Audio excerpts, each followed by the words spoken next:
mungkin ramai yang tak tahu sebenarnya tujuan akaun satu EPF ni diperkenalkan adalah sebagai dana persaraan kita pada hari tua. Namun dalam situasi semasa, kita perlu untuk realistik. Sebab apa? Sebab banyak syarikat yang mula downsizing, ada beberapa syarikat yang dah mula buat retrench terhadap pekerjanya, malah ada syarikat yang sudah gulung tikar, yang tidak boleh beroperasi lagi seperti biasa, dan buat mereka yang masih bekerja pun, kebanyakan mereka telah pun dipotong gaji tidak sama seperti sebelum berlakunya COVID-19. Golongan ini adalah golongan majoriti yang terkesan di dalam negara kita, dan mereka lah antara penyumbang terbesar di dalam akaun KWSP. Maka persoalannya sekarang, wujud ataupun tidak kewajaran untuk kerajaan mempertimbangkan kehendak golongan yang bermasalah ini. Bagi saya, kerajaan perlu untuk mendengar suara hati rakyat dan memahami sekarang ini pandemik COVID-19 berlaku dalam keadaan yang di luar jangka. Kita tidak boleh fikir kita sahaja yang senang, sebab dekat luar sana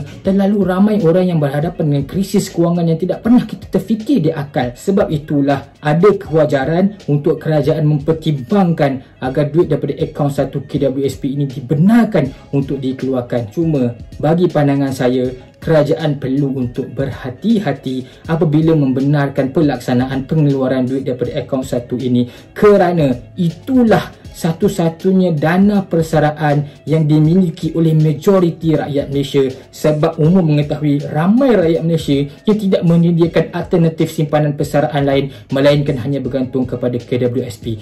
Malah Profesor Jomo dalam artikelnya pernah menulis pada tahun 2035 dianggarkan 15% daripada komposisi masyarakat Malaysia ini akan terdiri daripada mereka yang berumur 65 tahun.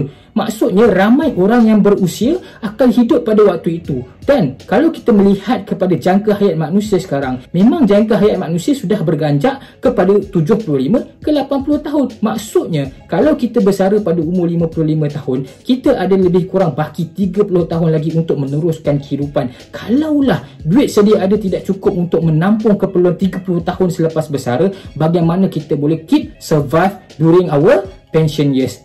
Sebab kajian menunjukkan perbelanjaan masyarakat Malaysia kira-kira RM30 sehari. Maksudnya kalau sekarang pun tahun 2020 kita berbelanja RM30 sehari, adakah 30 tahun akan datang nilai yang sama ini masih lagi relevan untuk menjadi pertimbangan kita? Saya pasti tidak, sebab pada waktu itu inflasi berlaku dengan sangat tinggi. Sebab itulah buat rakyat Malaysia yang tidak ada masalah kewangan pada ketika ini mulalah berubah dan mencari alternatif simpanan kedua sebagai dana persaraan. Sebab memang kajian menunjukkan duit persaraan dalam EPF sahaja tidak memadai dan tidak mencukupi untuk menampung hari tua kita. Kenapa saya cakap begini? Sebab senario yang berlaku semasa sepatutnya menjadi pengajaran terbesar untuk kita melakukan persediaan daripada sekarang lagi. Marilah kita sama-sama berubah untuk melakukan sesuatu demi kelangsungan masa hadapan dan generasi kita.